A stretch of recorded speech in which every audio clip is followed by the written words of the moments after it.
umhlaba ngithanda le ndawo ilapha ezikipeni zethu makusabane ndiyaniphoxa zithini izikipa umhlaba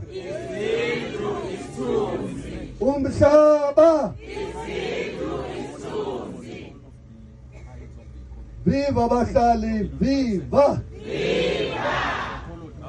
mandibulise ophethe uhlelo mandiguqe ngamadolo ndidlulise inhlonipho egameni labasebenzi imbula zikaJaca ezingathathi entweni okokuqala kwifemeli kaKhabazela oMavovo bakwaMkhize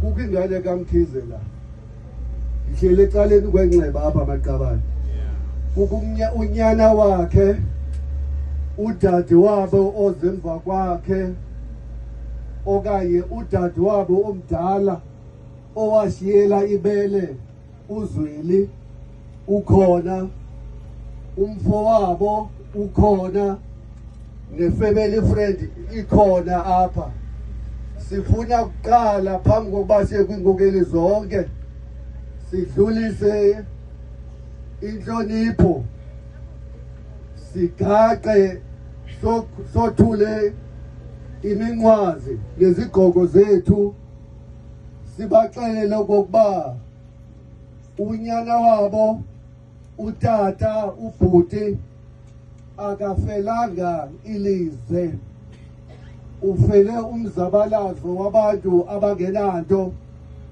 abangathathi intweni abahlala emijondolo abasalwela ukuba bekho amanzi iminyaka idlule ingamashumi 32 abalwela umhlaba ngebhisi bewudimanda umhlaba wabo abawushiyelwa kotatomkhulu babo abalwela ukuthi kubekho izindlu abalwela ukuba makubekho i-electricity apho bahlala khona abalwela isithunzi nesidima sabo abalwela inhlalonhle yomntu wonke waseMzantsi Afrika sifuna ukuthi kubo mabakhale kodwa bakhale bekhumbula ukuba bazale iqhawe eliphume izandla simazi sonke uKhabazela apha not kuphela apha eGauteng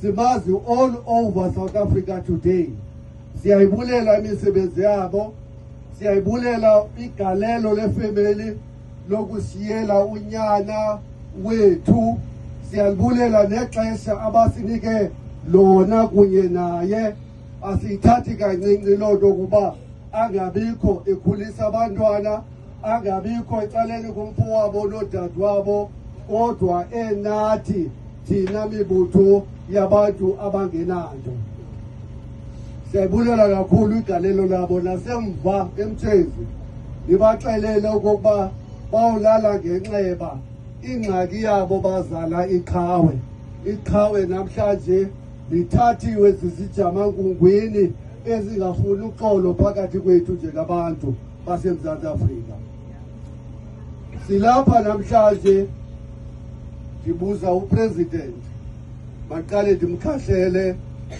uQabani Zikode ndikhahlele usekela nobhala weSAFTU Federation uNontembe Koluzipho endisebenza naye akhona namanye amaqabane weSAFTU alapha ndikhahlele ipresident yeGiwusa ndikhahlele ipresident yePhudemo nonondyebo wayo ndikhahlele zonke inkokeli nalelinye iqhawe endilithanda kakhulu asoze uzalifumana apho kuliwa khona uhamba ngomlenze omnye wadudulwa eSwazini kulaa mbhidango wemasakha eyayisenziwa ngumSwazi abantu belwela nje into yokokuba makubekho idemokhrasi eSwazini sinabo ngalo lonke ixesha amaqabane wethu aseSwazini sawufela apho bafela khona amandla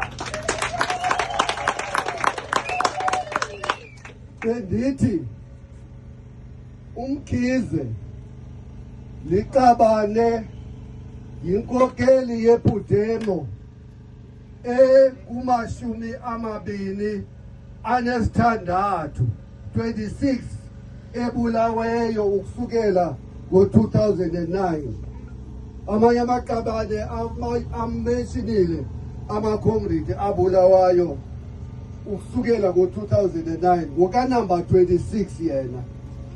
Uyabona ukuthi imbumbulu zochaba zijongene nabo bathetha inyani, zijongene nabo bama ecaleni kwabantu abangenanto, abangathethi intweni, abangathathi intweni, bezama ukuthi mabavale umlomo, ilizwi labantu abangenanto lingavakali ehlabathini jikelele. I was just commenting lonobhala wabahlali, ndimbuza ukuthi bayimobilizile na imedia, ndithi siyavumelana ukuthi into ongasoze uyibone apha yi-SABC, into ongasoze uyibone apha yi-ENCA ne-News Africa namanye amaphepha abadla ndawonye kunye nabo, ngoba abafuni eli dabi lenu laziwe ehlabathini jikelele, bafuna nifele epokotheni. Siyancaba, siyazama ngazo zonke indlela okokuba idabi lenu likwazi ukuthi lipapasheke. Abantu baseMzantsi Afrika kumele babayazi into okokuba apha emikhukhwini, apha apho abantu bengenamanzi, bengenambane, bengenazindlu ezibanika isidima, kukho abantu baseMzantsi Afrika abasisininzi esisininzi kwethu. iPremier yalapha eGauteng nabanye bayazama ukuthi ifihlakale lento yokokuba babafeyilishile abantu baseMzantsi Afrika. Bazama ukufaka into ethi abantu abahlala emikhukhwini eMzantsi Afrika ngabantu bokufika.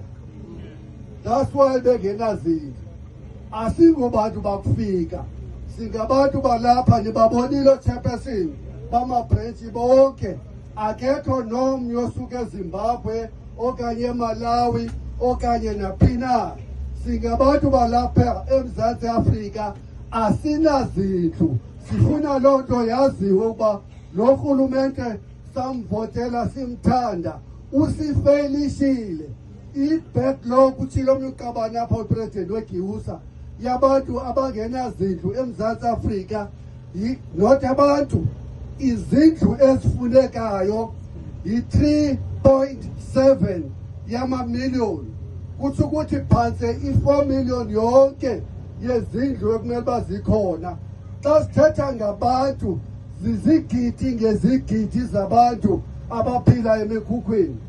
Thethe kabuhlungu uchairperson apha wathi siyaguga singenazindlu, siyaguga sigugela emikhukhwini, siyaguga singenawo umbane, siwubona eTVini, siyaguga asikwazi noku-afoda nalo mbane bebekade bexhayisa ngawo okokuba bayawufaka.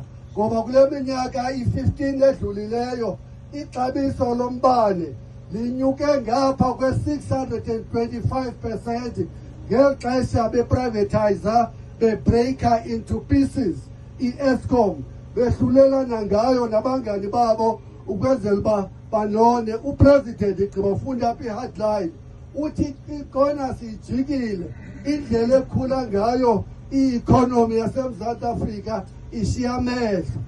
Utsho upresident uxela laa mpilo yakhe yeBuffalo apha ahlala khona yena. Thina siyazi loo nto ayithethayo, sazi into yokokuba abantu abangasebenziyo apha eMzantsi Afrika yi-12.3 million. Ayingobantu bamanye amazwe, ngabantu balapha eMzantsi Afrika.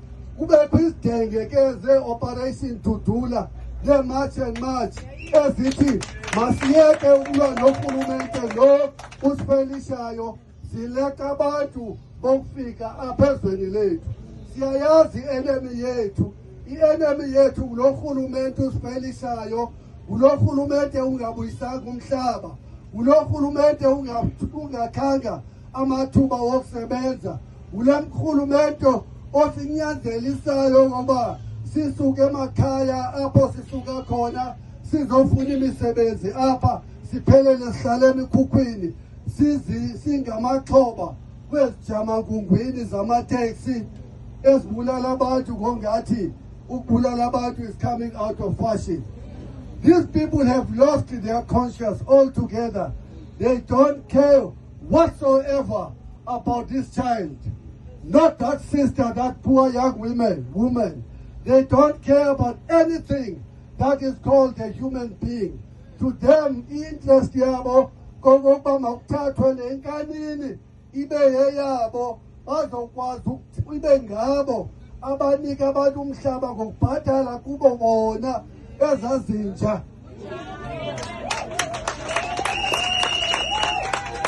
Bawugqiba babe nesibindi sokuthi umuntu obesenza lo manyala kukhabazela.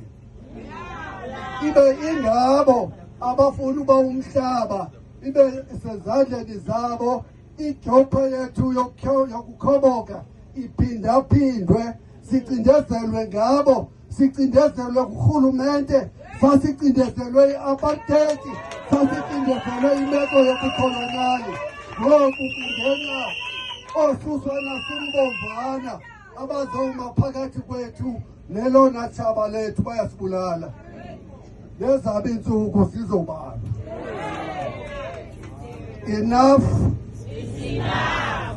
Enough is enough. Masimanyaneni, masingoyiki, mabenza umsebenzi wabo wokusibulala, thina masenza umsebenzi wethu wokumanya abantu baseMzantsi Afrika, impula zikaLjaca abasebenzi nabantu abahlala emikhukhwini babe yinto enye eluluqilimba ukwenzela uba kungangeni sigebenga phakathi kwethu. Long live the undying spirit of Kabazela. Long live. Long live. Long live the undying spirit of Zweli Mkhize. Long live. Long live. Mandinicule ingoma that we used to sing. Umntana weCongress ngaphoxakala.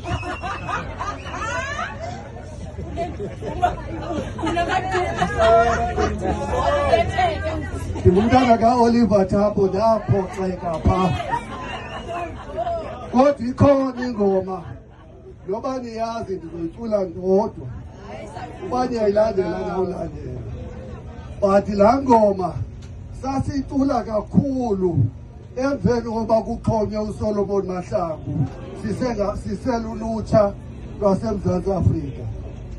Ithi yayisithi Mahlangu Qabane uliqhawe nokuba ulele emangcwabeni uliqhawe. Namhlanje sawuthi Mkhize uliqhawe nokuba ngabe ungalala emangcwabeni uliqhawe. Siyavana? Mkhize Qabane, Mkhize uliqhawe, Mkhize Qabane, Mkhize uliqhawe, lokuba loku usemangcwabeni Qabane uliqhawe, lokuba loku usemangcwabeni Qabane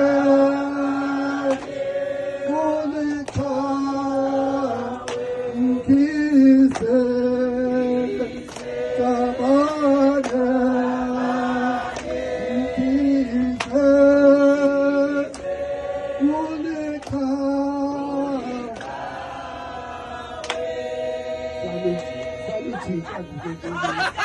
Saluthi kaphe kanini ku. Mkhize, Mkhize Kabat Kize Unika Kize Kabat Kize Unika Nokuba Noku Usemangwane Kabane Ulika Long live the dying of Salim Kiza, long live!